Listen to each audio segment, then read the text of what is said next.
Good evening and welcome.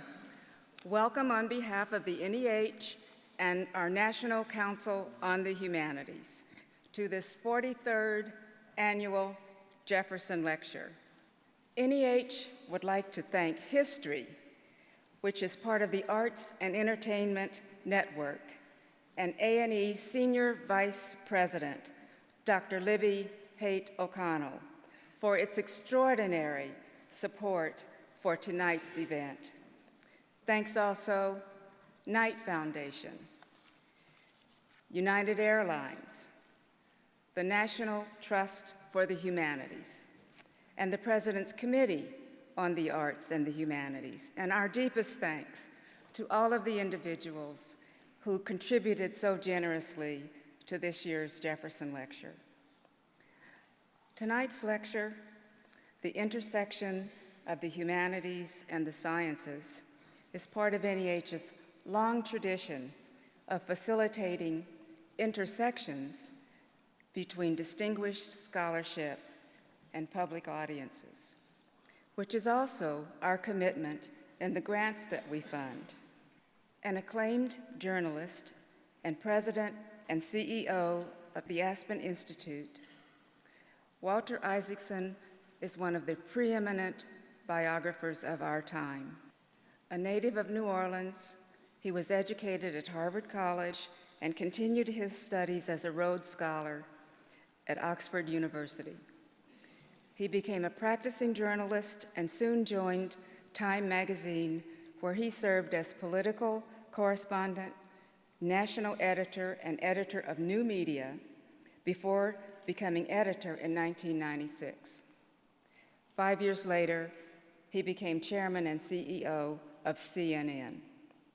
In his masterful biographies of Steve Jobs, Albert Einstein, Benjamin Franklin, and others, Walter Isaacson captures the dynamics underlying the innovation and creativity that led to their great achievements.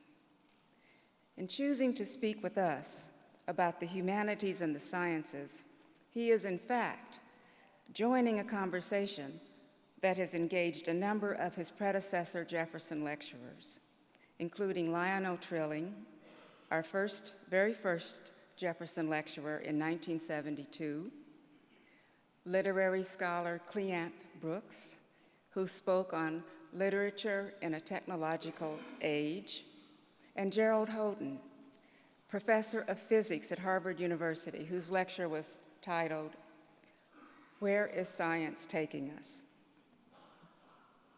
Every year, the Jefferson Lecture brings to the fore the most salient questions facing us today. So it is with great pleasure I present NEH's 43rd Jefferson Lecturer in the Humanities, Walter Isaacson.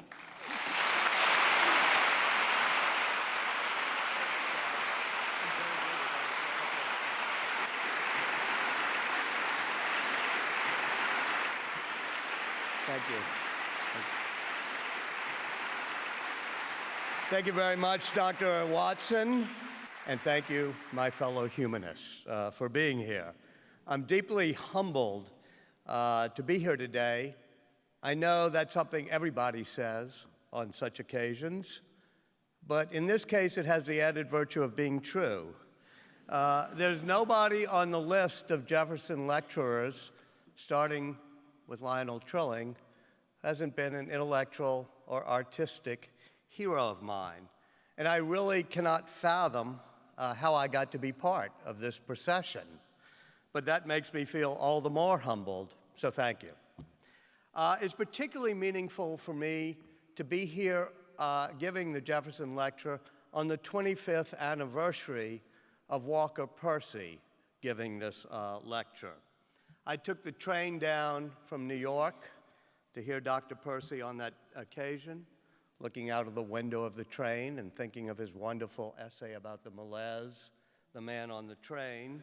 If memory serves, it was at the Mellon Auditorium. Lynn Cheney did the introduction. And Dr. Percy, with his wry philosophical depth in his lightly worn grace, was a real hero of mine. He lived on the Bogafalaya, a sort of lazy river, kind of bayou-like river, across Lake Pontchartrain from my hometown of New Orleans. And my friend Thomas was his nephew, and thus he became Uncle Walker to all of us kids who used to go over to the Bogafalaya there to fish and try to capture sunning turtles and to flirt with his daughter, Anne. It was not quite clear what Uncle Walker did. He had trained as a doctor. Everybody called him Dr. Percy, but he was always at home all day, eating hogshead cheese and sipping bourbon. We'd ask Anne, what does your dad do? And it was not until his first novel, The Moviegoer, achieved some national recognition that it dawned on me that writing something was something you could do for a living, just like being a doctor or a fisherman or an engineer or a humanist or whatever. He was a kindly gentleman whose placid face seemed to show despair at times, but whose eyes, nevertheless, often smiled. He once said, "My ideal is Thomas More, the English Catholic saint, who wore his faith with grace, merriment, and a certain wryness." That description describes Walker Percy as well. His speech 25 years ago, appropriately enough for an audience of humanists, was about the limits of science. In it, he declared, "Modern science is itself radically incoherent, not when it seeks to understand the cosmos, but when it seeks to understand man." I thought he was being a bit preachy, but then he segued into his dry, self-deprecating humor. "Surely there is nothing wrong," he said, "with a humanist, even a novelist, who is getting paid by the National Endowment for the Humanities, taking a look at the colleagues on the other side of the fence who are getting paid by the National Science Foundation, and saying to the scientists in the friendliest of all ways, 'Look, fellows, it's none of my business, but hasn't something gone awry on your side of the fence that you might want to fix?'" He said he wasn't pretending to have a great insight, like the boy noticing that the emperor had no clothes. Instead, he said, "It's more like whispering to a friend at a party that you might do well to fix your fly." The limits of science was something he knew well. He had trained as a doctor. He was going to be a psychiatrist, but he contracted tuberculosis, and he woke up one morning and had an epiphany. He realized that science couldn't teach us anything worth knowing, he said, about the human mind, its yearnings, or its leaps of faith. So he became a storyteller. Man is a storytelling animal, especially Southerners, and Alex Haley was one of those. Alex Haley once said to somebody who had to give a speech like this, he was asked, "How should I do it?" And he said, "Just use 6 magic words. Let me tell you a story." So, let me tell you a story. Percy's novels, I eventually realized in my thick, young teenage ways, carried philosophical, indeed even religious, spiritual messages. He called them the messages in the bottle. But when I tried to get him to expound upon them, he demurred. "There are," he said to me, "2 types of people who come out of Louisiana, preachers and storytellers." He said, "For God's sake, be a storyteller. The world has far too many preachers." For Dr. Percy, storytelling was the humanist way of making sense out of data. Science gives us empirical facts. Science tries to tie them together with theories, but humans and the humanities turn them into narratives with moral and emotional and spiritual meanings. His specialty was a diagnostic novel, which played off his scientific knowledge to diagnose the human condition. In Love in the Ruins, Dr. Thomas More, a fictional descendant of the English saint, is a psychiatrist in a Louisiana town across Lake Pontchartrain who invents what he calls an ontological lapsometer, which can diagnose and treat the human malaise. I realized that Dr. Percy's storytelling came not just from his humanism, and certainly not from what he said was his rejection of science. Its power came because he stood at the intersection of the humanities and the science. He was our traffic cop right at that intersection. He was our interface between the two. And that's what I want to talk about today, the creativity that comes when the humanities and the sciences interact, when the humanities and technology interface, something that has fascinated me in my writing life. When I first started writing a biography of Steve Jobs, he told me, quote, "I always thought of myself as a humanities person as a kid, but I also liked electronics. Then I read something that one of my heroes, Edwin Land of Polaroid, said about the importance of the people who could stand at that intersection of the humanities and the sciences. And I decided that's what I wanted to do." He dropped out of Reed but stayed there to audit classes in calligraphy and in dance, and to audit classes at Stanford in physics and math. And in his product demos, he would always conclude with a slide. Every single one of them ended with a big slide on the screen behind him, a slide showing the intersection of the streets, liberal arts, and technology. At his last major product launch, the iPad 2, in 2011, it was clear then he was not doing very well. He might not make it through the end of the year. But he ended with those street signs again, and he said, quote, it's in Apple's DNA that technology alone is not enough.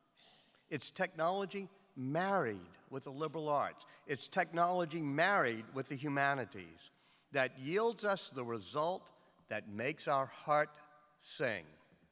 You should have had him as the lecturer. That's a wonderful line about what makes our heart sing. That's what made him the most creative technologist and innovator of our era, and that's what he infused into the DNA of Apple. It used to be common for creative people to stand at this intersection. Leonardo da Vinci was the exemplar, and his drawing of the Vitruvian Man became the symbol of the connection between the humanities and the sciences. As historian author I. Miller once wrote in his forthcoming book, Colliding Worlds, Leonardo was both artist and scientist because in his day there was no distinction. Two of my biography subjects embodied that combination. Benjamin Franklin was America's founding humanist, a great writer, great philosopher, publisher, but he was also the most important experimental scientist of his era.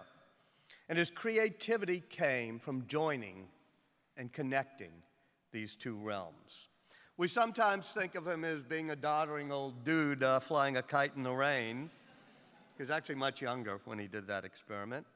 But his electricity experiments established the single fluid theory of electricity, the most important scientific breakthrough of his era. Part of his talent, both as a scientist and a humanist, was his facility as a very clear writer, and he crafted the words we still use for electricity and electrical flow, positive and negative charges, battery, condenser, conductor. And because he was a humanist, he always looked for ways that his science could benefit society. In fact, at the end of their first season of experiments with electricity, he wrote to a friend, Peter Collins, in England, that he was chagrined, was Franklin's word, that the electricity experiments, quote, have hitherto been able to discover nothing in the way of use to humankind.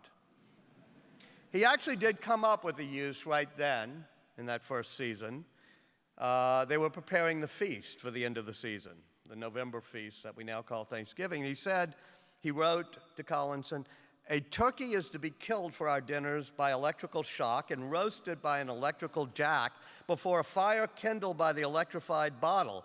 And then later, a week later, he wrote Collins and said, the birds killed in this manner were uncommonly tender. I think I can speak for Dr. Percy and myself and say that we Southerners ought to honor him as the inventor of the first fried turkey. of course, his electricity experiments eventually led him to the most useful inventions of the age, the lightning rod. Having noticed the similarity of electrical sparks and lightning bolts, he wrote in his journal the rallying cry of the scientific method. He listed all the similarities, lightning, sparks, and under it he writes, "Let the experiments be made." And they were. He became a modern Prometheus, stealing fire from the gods. Few scientific discoveries have been of such immediate service to mankind. Franklin's friend and protege, our lecture's patron tonight, Thomas Jefferson, also combined a love of science and that of the humanities. The week that he became Vice President of the United States in 1797, Jefferson presented a formal research paper on fossils to the American Philosophical Society, the scientific society founded by a younger Benjamin Franklin. In fact, when Jefferson became President of the United States, he also became president of that organization. It's like being president and president of the National Science Foundation. My point is not merely that Franklin and Jefferson loved science as well as the arts and the humanities. It's that they were able to connect them. They stood at the intersection of the two. They were exemplars of an enlightenment in which natural order and Newtonian balance and Newtonian mechanical laws were a foundation for governance and a foundation for understanding everything from moral theory to how our societies should work. Take, for example, the crafting of what may be the greatest sentence ever written by humankind, the second sentence of the Declaration of Independence. The Continental Congress had created a committee to write that document. It may have been the last time that Congress created a really great committee. It included Benjamin Franklin, Thomas Jefferson, and John Adams on it. Jefferson got to write the rough draft, and he sent it to Franklin in late June of 1776. He wrote, "Will the good Dr. Franklin be so wonderful as to peruse this and suggest whatever alterations his more enlarged view of the subject will dictate?" People are a lot more polite to editors back then than when I was an editor. Franklin made only a few changes, but they can be seen in the what Jefferson referred to as the rough draft of the Declaration. By the way, the rough draft of the Declaration is at the Library of Congress. The final version is at the National Archives. I hope somebody someday will do an exhibition where you can see all 5 drafts all in a row. It may not add much to our sense of the humanities, but it'll give you an appreciation for editing documents and how you can make them better. The most important of those edits was a small but resounding one. Jefferson had written, "We hold these truths to be sacred." Franklin crosses out that last word using his heavy printer's pen, the backslashes that he used to use, heavy backslashes that he often employed, and he changed it to, "We hold these truths to be self-evident." The idea of self-evident was something that Franklin really liked because he had gotten it from Isaac Newton, from the rationalism of Isaac Newton, and from Franklin's close friend, David Hume. The sentence went on to say that all men are created equal, and from that equal creation they derive rights. The committee changed it again to they're endowed by their creator. It's John Adams' handwriting, by their creator with certain inalienable rights. So here in the editing of one half of one sentence, we see them balancing the role of divine providence in giving us our rights with the role of rationality and reason, of Newtonian order. The phrase became a wonderful blending of the sciences and the humanities. The other great person I wrote about who stood at the intersection of the sciences and the humanities was Albert Einstein. He came at it from the other direction, from the sciences. I have some good news for those of you who are parents in this room. Einstein was no Einstein when he was a kid. He was very slow in learning how to talk. As he once said, "My parents were so worried they consulted a doctor. The family maid in Germany called him der Depperte, the dopey one in the family." His slow development was combined with a cheeky rebelliousness towards authority, which led one schoolmaster to send him packing and another schoolmaster to write a report that amuses history by declaring that this Einstein will never amount to much. But those traits made Einstein the patron saint of distracted school kids everywhere, but they also helped make him, or so he said, the most creative scientific genius of modern times. His cocky contempt for authority led him to question received wisdoms in ways that the well-trained acolytes in the academy never contemplated. And as for his slow verbal development, he thought it allowed him to observe with wonder those everyday phenomena that you and I take for granted. His success came from his imagination, his rebellious spirit, his willingness to question authority. And these are things that the humanities teach. He also came from his imagination and his ability to marvel. Another thing the humanities teach, marvel even at nature's most mundane amazements, including why is the sky blue? Einstein marvels over that for a long time. One day when he was sick as a child, his father, at age 6, when Einstein was 6, his father gave him a compass. And Einstein looked at it and looked at the compass needle, and it twitched, and it kept pointing north, no matter how he turned it. Now, nothing physical was touching that needle. There was no particle doing it. And he was mesmerized by that. He was, what was a force field? How could something that had no substance move something that was physical? He said he was so excited that for days on end, his hands trembled and grew cold. Now, you and I probably remember getting a compass, when we were a kid, and we go, oh, look, the needle, it points north. And then, about 30 seconds later, we're on, oh, look, a dead squirrel, or whatever, and we're on to something else. But throughout his life, even to his deathbed in 1955 in Princeton Hospital, he's sitting there scribbling notes, trying to figure out a unified theory, a theory that will connect the electromagnetic field to gravitation, to particles, how that related to gravity, or in other words, why did that needle twitch and point north? His mother, who was an accomplished pianist, also gave him a gift around the time he was 6 years old, one that likewise would have influence throughout his life. She arranged for him to take violin lessons, and after becoming exposed to Mozart's sonatas, music became deeply spiritual and emotional to him. Soon he was playing Mozart duets with his mother, accompanying him on the piano. Einstein once said, Mozart's music is so pure and beautiful that I see it as a reflection of the inner beauty of the universe itself. I see it as a reflection of the harmonies of the universe. Of course, he added in a remark that was reflected both his view of Mozart and of mathematics and physics, like all great beauty, Mozart's music was pure simplicity.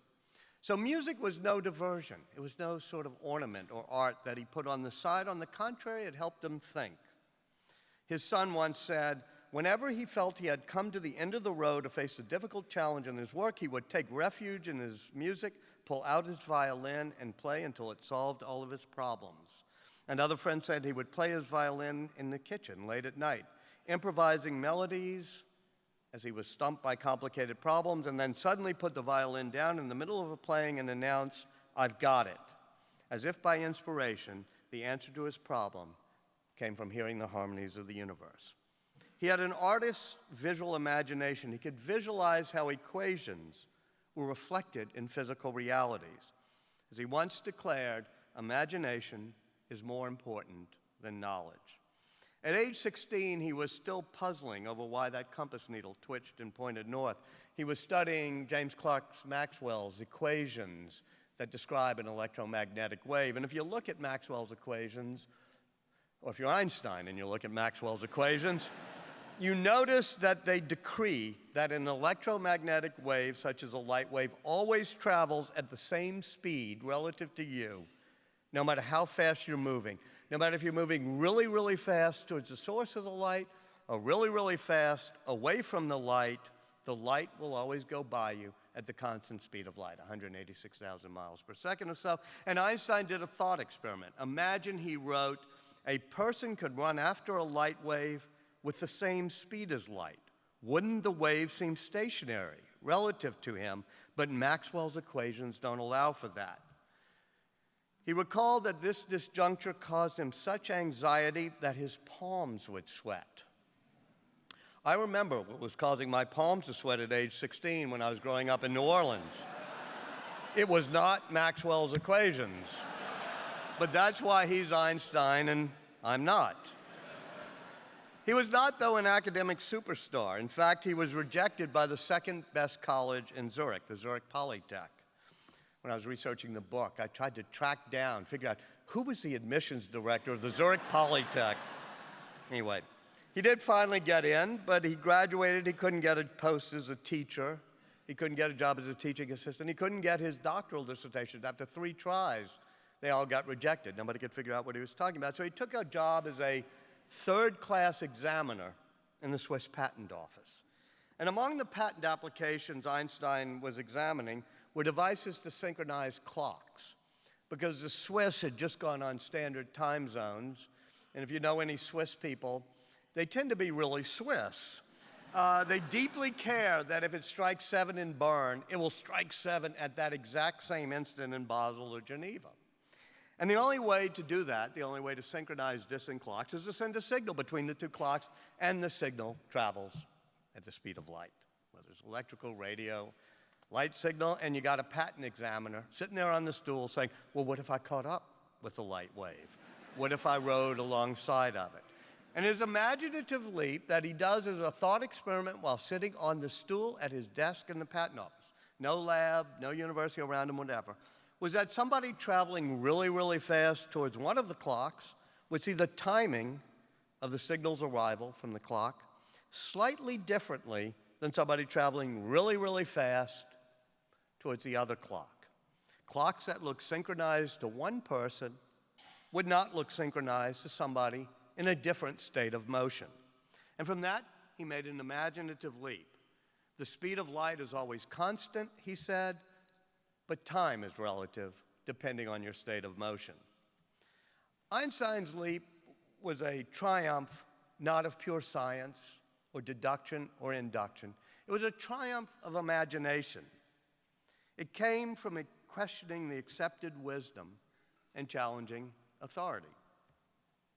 Every other physicist, including Einstein, had read the beginning of Newton's Principia, the very first line, where the great man writes, absolute, true, and mathematical time, of itself and from its own nature, flows equably without relation to anything external or any observations of it.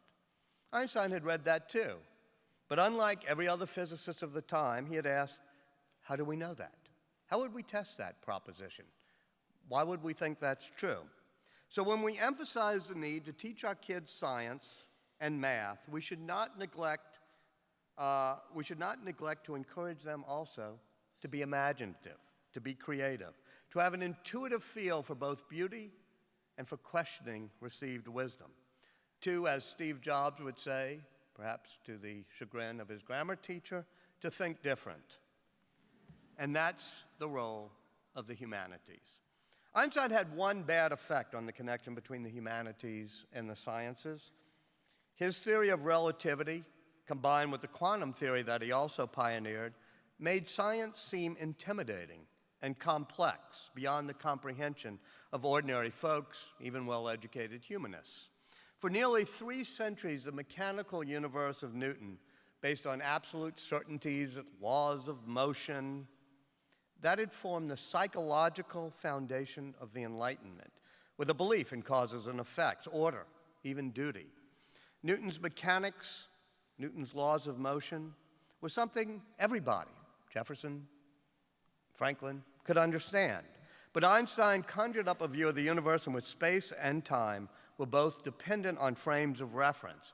And Einstein's relativity was quickly accompanied by Niels Bohr's indeterminacy, Heisenberg's uncertainty, Gödel's incompleteness, and a whole bestiary of unsettling concepts that made science seem spooky, that contributed to what C.P. Snow called the split between the 2 cultures. My thesis in this lecture is that the one thing that will help restore the link between the humanities and the sciences, one thing that could help, is the human-technology symbiosis that has been at the core of our digital revolution. And that brings us to another historical figure, not quite as famous, although perhaps she should be, Ada Byron, Countess of Lovelace, often credited with being, in the 1840s, the first computer programmer. The child of the poet Lord Byron, his only legitimate child, Ada inherited her father's romantic spirit, a trait that her mother, Lady Byron, those of you who've studied Romantic poetry know that by the time Ada was growing up, Lady Byron was not that fond of Lord Byron anymore. So her mother tried to prevent her from being a poet by having her tutored only in mathematics, as if that were an antidote to the poetic imagination. When Ada was 5, she showed some interest in geography, and Lady Byron even wanted to stamp that part of the humanities out and ordered that the subject be replaced by more math lessons. And her governess soon reported proudly, she adds up sums of 5 or 6 rows of figures with absolute accuracy. Despite these efforts, Ada developed some of her father's propensities.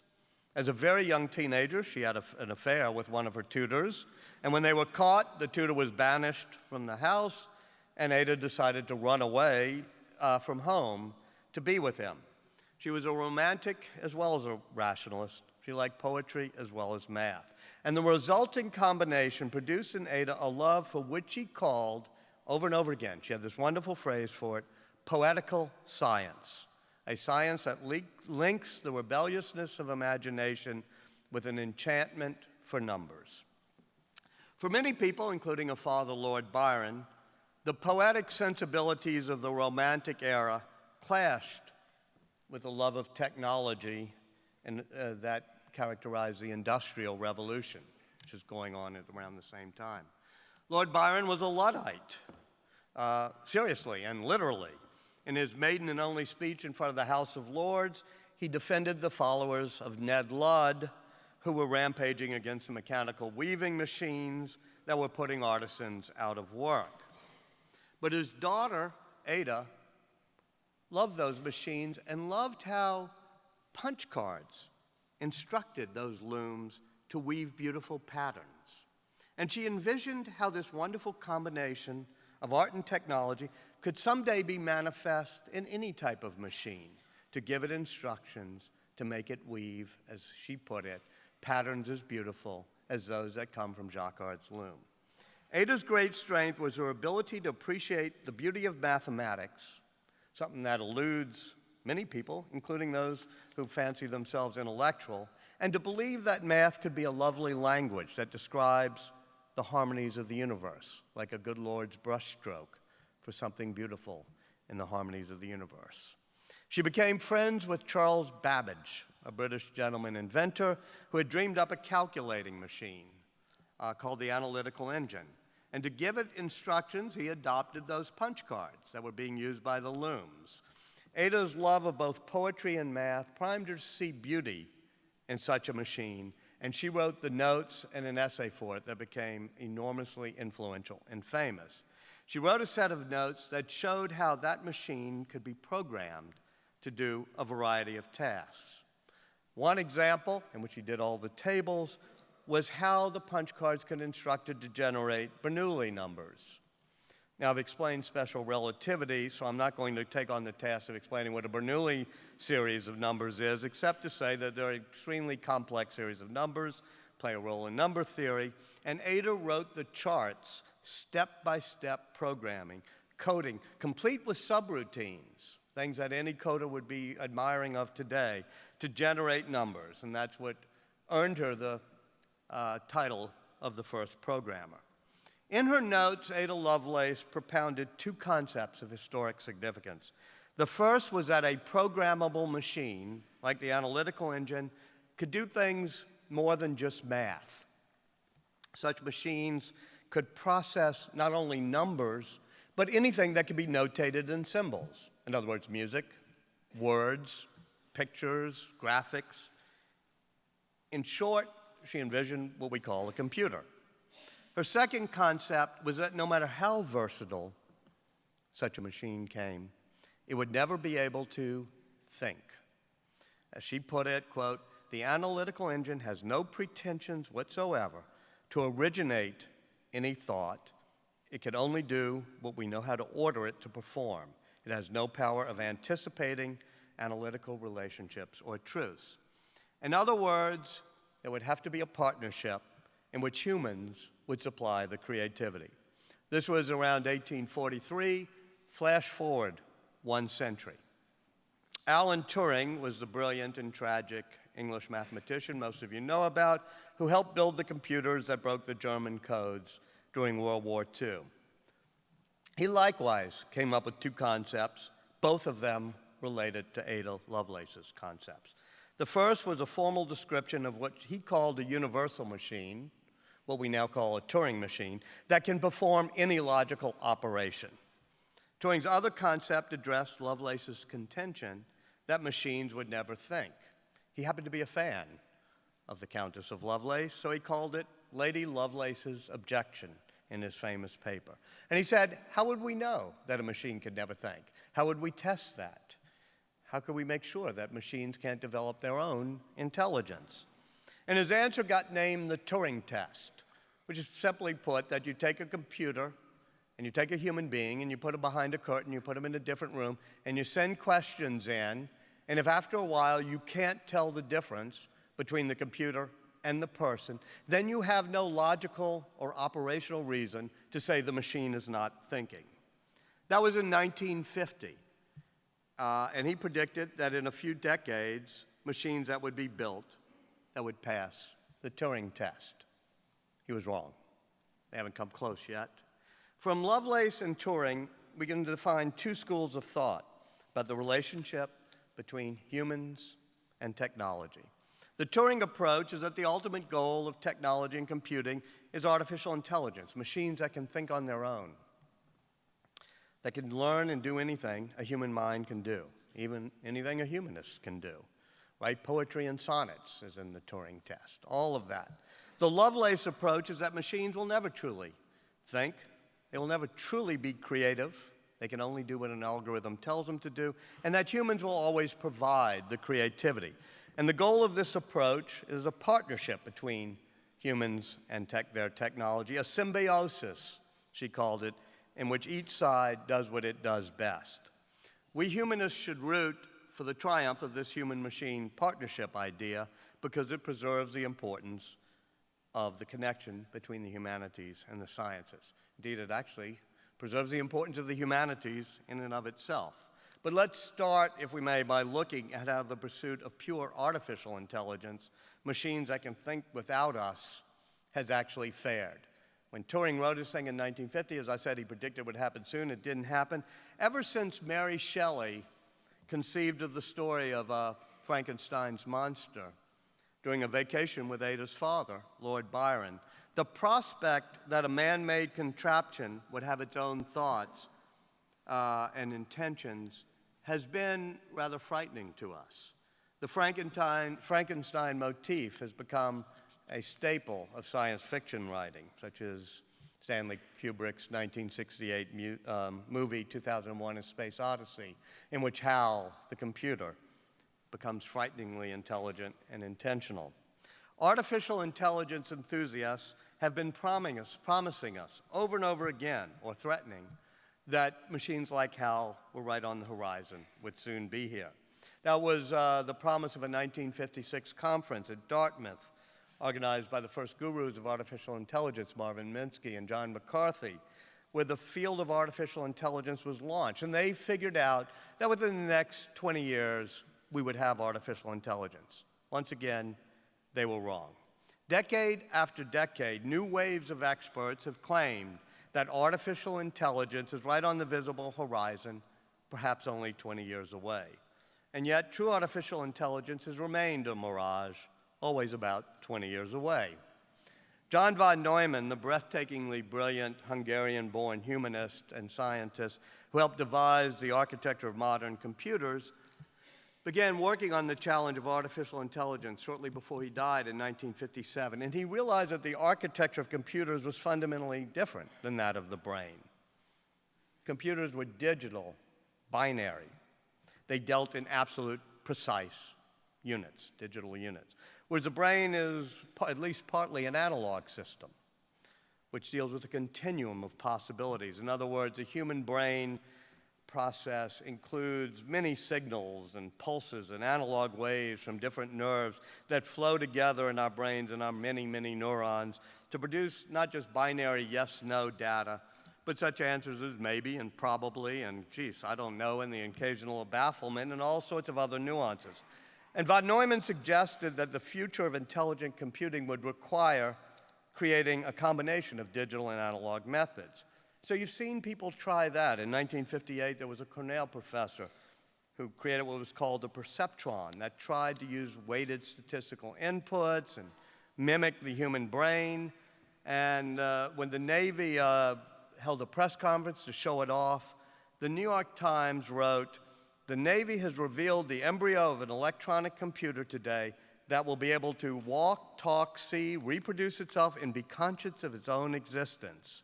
The perceptron is capable to what amounts to original thought." That was 60 years ago. The perceptron still does not exist. However, every year almost since then, and you can go into, I think it's late December of 2013, the most recent story, on the front page of the New York Times, there is the exact same story. Some about to be soon marvel that uses the same words as the 1956 story or 1958 story about the perceptron, saying that it'll soon be able to see, walk, reproduce itself, and be conscious. Discussion about artificial intelligence flared up a bit after IBM's Deep Blue, the chess-playing machine, beat world champion Garry Kasparov in 1997, and then Watson, its natural language cousin, won at Jeopardy in 2011. But these were not really breakthroughs of artificial intelligence. Deep Blue won its chess match by brute force. It could evaluate 200 million positions per second and match it against 700,000 other past games. Deep Blue's calculations were fundamentally different, I think most of us would say, than what we mean by real thinking. As Kasparov put it, Deep Blue was intelligent only in the way that your alarm clock that's programmable is intelligent. Then he added, "Not that losing to a $10 million alarm clock made me feel much better." Likewise, Watson won at Jeopardy by using megadoses of brute computer processing power, 200 million pages of information in its 4 terabytes of storage, of which the entire Wikipedia, everything in Wikipedia, was less than half of 1% of what it had in its memory. So it could search the equivalent of 1 million books per second. It was also rather good at processing colloquial English. Still, no one who watched it would bet on Watson even passing the Turing test. For example, one of the questions was about the anatomical oddity of the former Olympic gymnast George Iser, and Watson answered, "What is a leg?" The correct answer is, "What is missing a leg?" The problem was understanding odyssey. David Ferrucci, who ran the Watson project, explained, quote, "The computer wouldn't know that missing a leg is odder than anything else." So here's the paradox. Computers can do some of the toughest tasks in the world, assessing billions of possible chess positions, finding correlations in millions of pages of Wikipedia-sized information banks, but they cannot perform some of the tasks that seem the most simple to humans. Ask Google a really hard question like, "What's the depth of the Red Sea?" and it will instantly respond 7,254 feet, something even your smartest friends don't know. But ask Google an easy question like, "Can a crocodile play basketball?" and it will have no clue, even though a toddler could tell you the answer after a little bit of giggling. At Applied Minds near Los Angeles, you can get an exciting look at how a robot is being programmed to maneuver across a room. But it soon becomes apparent that it has trouble navigating in an unfamiliar room or picking up a crayon or writing its name. If you go to Nuance Communications near Boston, you can see the wondrous advances in speech recognition technologies that underpin Siri and other such systems. But it's apparent to anyone who's used Siri that you can't really have a meaningful conversation with a computer except in a fantasy movie. And you can visit in Lower Manhattan, the New York City Police Command System that has a domain awareness system with all those cameras feeding in. But the system still cannot reliably identify your mother's face in Grand Central. There's one thing that all of these tasks have in common. Even a 4-year-old can do them. Perhaps in a few more decades, there will be machines that think or appear to think like humans. Someday we may even reach the singularity, which is a term that John von Neumann coined and the science fiction writer Werner Vinge popularized, which is used to describe sometimes that moment when computers will surpass us in intelligence and will also design themselves to be even super smarter and just not need us anymore. Vinge says that might happen by 2030. On the other hand, it might be like that mirage that we've seen every year since 1950 when Turing started this. Artificial intelligence may take a few more generations or even a few more centuries to be able to do something like that. We can leave that debate to the futurists. The good thing about being a historian is you don't have to look that far in the future. Indeed, depending on your definition of consciousness, it may never happen. And we can leave that debate to the philosophers and the theologians. There is, however, another possibility, that the partnership between humans and technology will always be more powerful than purely artificial intelligence. Call it the Ada Lovelace approach. Machines, she said, would not replace humans, but instead become their collaborators. What humans would bring to the relationship, she said, was originality and creativity and imagination. The past 50 years have shown not only the failures of people who predicted artificial intelligence, but the astonishing success, more than we could have ever dreamed, that has happened with the strategy of combining computer and human capabilities. It's been more fruitful than anybody could have predicted. J.C.R. Licklider, an MIT psychologist who became the foremost father of the internet, helped chart this course back in 1960. His ideas built on his work designing America's air defense system, which required a very intimate, graphical collaboration between humans and machines, people who were sitting there as console jockeys, watching planes and missiles coming in. He set forth a vision in a paper called Man-Computer Symbiosis that has been pursued to this day. He wrote, "Human brains and computing machines will be coupled together very tightly, and the resulting partnership will think as no human brain has ever been able to think before, but also process data in a way that has not been approached by any machines that could ever exist." Licklider's approach of symbiosis between humans and technology was given a friendly face by a computer systems pioneer named Doug Engelbart, who in 1968 demonstrated a network computer with an interface with graphical displays, a mouse, all the things we use today. And he wrote a manifesto it was in some ways, called Augmenting Human Intellect, in which he basically echoed exactly what Licklider said. The goal, he said, would to create an integrated domain where computers and humans coexist and work together. It was said more poetically by Richard Brautigan, the sort of 60s hippie poet who got an appointment at Caltech, and he wrote a poem called Machines of Loving Grace. It talked about, quote, a cybernetic meadow where mammals and computers will live together in mutually programming harmony. An example of this human-machine symbiosis arose from the realization that it struck Kasparov after he was beaten by Deep Blue. Even in a rule-defined game as chess, he came to believe that, as he said, what computers are good at is where humans are weak and vice versa. So it gave him an idea for an experiment. What if instead of humans versus machines, you allowed humans and machines to play as partners against other humans and machines? And so there was a tournament of this type in 2005. A lot of grandmasters and advanced computers joined the fray. But neither the best grandmasters nor the most powerful computers won. What won was the team that did the best symbiosis, the best partnership between machine and humans. It was not a grandmaster or state-of-art computer, but two American amateurs who used 3 laptop computers at the same time and knew how to do the process of finding the collaboration of humans and machines. In other words, the future might belong to those who best know how to partner and collaborate with technology.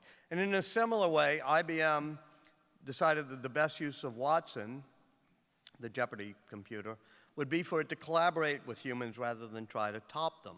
And one project has involved the reconfiguring of the machine to be partners with doctors on diagnosing cancer and coming up with treatment plans. The Watson system has been fed more than 600,000 pieces of clinical evidence with 1.5 million patient records. And when a doctor puts in all the symptoms and vital information, the computer provides a list of recommendations ranked in order of confidence. In order to have the collaboration work, the IBM team realized the computer needed to interact with the human doctors in sort of a humble and humane way, some way that made collaboration pleasant. As the IBM scientist who explained it to me said to me, quote, "We reprogrammed our system to come across as humble and to say, here's the percentage likelihood that this will be useful to you, and here's where you can look it up and read more yourself." And said doctors were delighted, saying that was like a conversation, a partnership, a collaboration with a knowledgeable colleague. And as the IBM scientist said, we aim to combine human talents such as intuition with the strengths of a machine, which is its infinite breadth of knowledge. And that combination is magic because it offers a piece that the others doesn't have. This belief that machines and humans will work together, playing to each other's strengths, raises an interesting prospect. Perhaps, no matter how well computers fare, no matter how fast they progress, artificial intelligence, machines that think on their own, may never outstrip the intelligence of a human-machine partnership. Let us assume, for example, that someday we do invent a machine that exhibits all the mental capacities of a human. It appears to feel and to perceive emotion and appreciate beauty and write sonnets and create art. It might even be able to pass the Turing test. Conceivably, it could even pass what I would call the Ada Lovelace test, which is it could appear to originate its own thoughts. There would still be another test you might want to apply, another hurdle, before we would say that artificial intelligence has triumphed over this partnership. I'll call it the Licklider test. And we go beyond asking whether a machine could replicate all the components of human intelligence, and instead it would ask whether the machine accomplishes these tasks better when it whirs away on its own, or whether it does them better when working in conjunction with humans. In other words, is it possible that humans and machines working in partnership will indefinitely be more powerful than intelligent machines alone? If so, then the man-machine symbiosis, as Ada Lovelace and Licklider called it, will remain triumphant. We don't need to make artificial intelligence the holy grail. Instead, we need to optimize the cooperation, the ability of people who love the humanities to work with technology so that we can each do what we do best. If this symbiosis turns out to be the way of the future, it will make more important those who can stand at the intersection that I was talking about, the intersection of the humanities and the science. The future will belong to those who can appreciate both human emotions and technology's capabilities. This will require more than a feel for science, technology, and engineering and math, more than those STEM things they put in our schools. It will also depend on those who understand aesthetics, human emotions, the arts, and the humanities. Let's look at just two of the best contemporary innovators who understood this intersection of humans and technology: Alan Kay of Xerox PARC and Steve Jobs of Apple. Alan Kay's father was a psychologist and physiologist. His mother was a musician. And he said, quote, "Since my father was a scientist and my mother was an artist, the atmosphere in my early years was full of many kinds of ideas and ways to express them. I did not distinguish between art and science, and I still don't." He went to the University of Utah, which had one of the great graphical computer programs, became a fan of Doug Engelbart, the guy who invented the graphical user interfaces, and he came up with the idea of a Dynabook, a small laptop, simple computer for children of all ages, he put it, that had a graphical interface, a point-and-click mouse, something, of course, that resembles a MacBook. And he went to Xerox PARC, where all these were developed. Steve Jobs was blown away by these ideas when he saw them on his visits to Xerox PARC, and he was the one who turned them into a reality with his team at Apple. Jobs had gone to a very creative liberal arts college, Reed, and as I mentioned, he dropped out, but still took calligraphy and dance.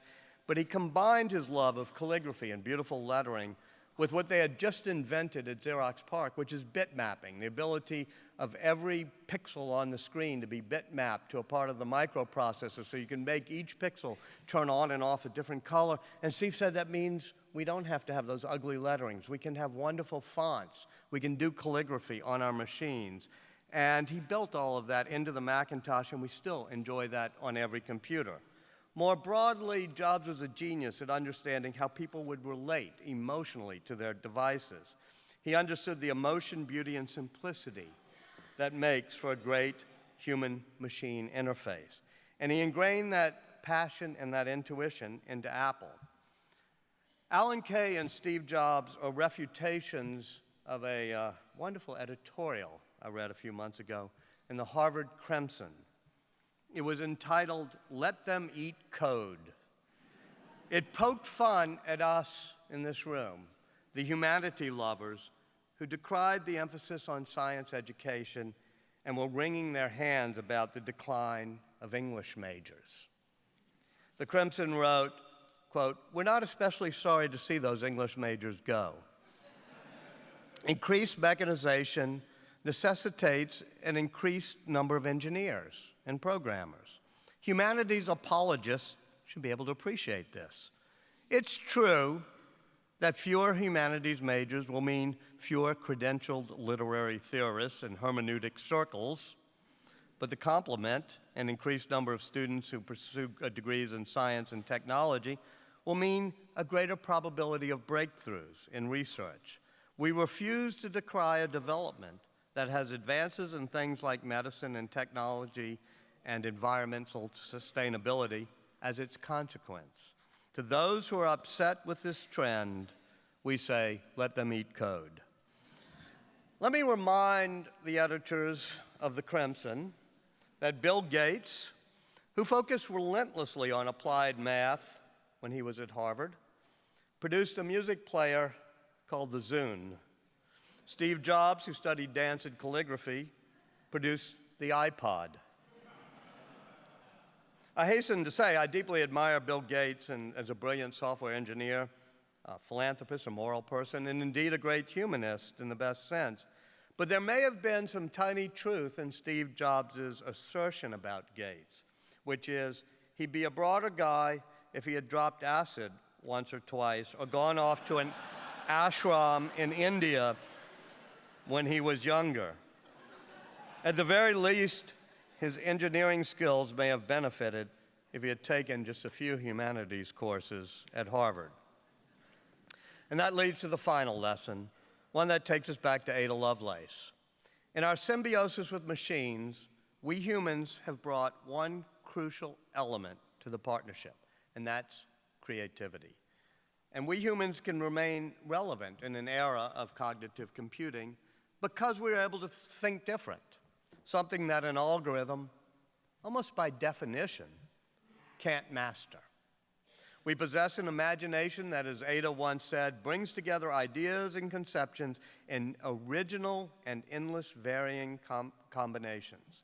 We discern patterns, we appreciate beauty, we weave information into narratives, we are storytelling animals, and we have a moral sense. Human creativity involves values and aesthetic judgments and social emotions and personal consciousness, and these are what the arts and the humanities teach us, and why those realms are as valuable to our education as science, technology, engineering, and math. If we humans are going to uphold our end of the bargain when it comes to a man-machine symbiosis, if we're going to retain our role as partners with machines, we must continue to nurture the humanities the well springs of our creativity. That's what we bring to this party.